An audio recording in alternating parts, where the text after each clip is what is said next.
俳優の新井啓太です。本日も勉強していきたいと思います。先生よろしくお願いします。お願いします。ごめんなさい。ガーデンベリー。ガーデンベリー。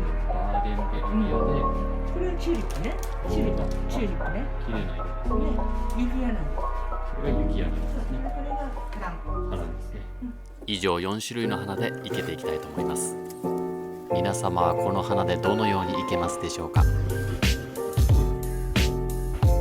こんな感じで生けたいというイメージを決めて茎の向きも考えます。なかなか最初どう生けるかが難しいですよね。剣山は生け花に使用する道具で、花や枝の根元を安定させるための道具です。その剣山に刺していきます。茎からまっすぐ伸びている姿を表現したいと思います。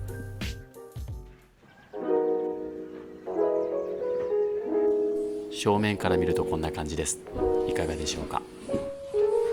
高く生けたのと対照に低く生けたらどうかと思い試してみます。雪柳の緑と白の色がこの紫とも合っていますよね。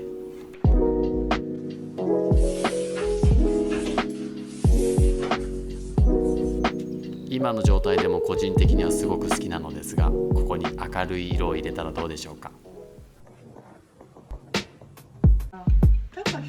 ここで先生からアドバイスをいただきました。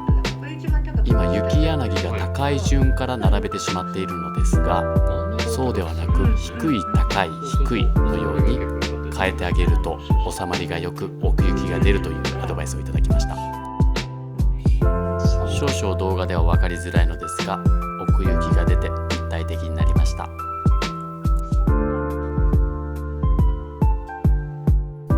花が垂れ下がってしまう場合は茎の中に針金を入れます。意外とまっすぐ入れるのが難しかったです。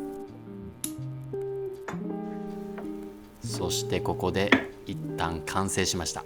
いかがでしょうか。こ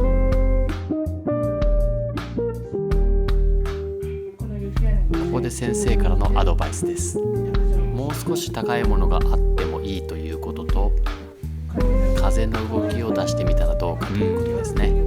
より華やかな印象になりました。そしてここで復習です。高さを変えてあげるということと、今回はご視聴ありがとうございました。それではまた。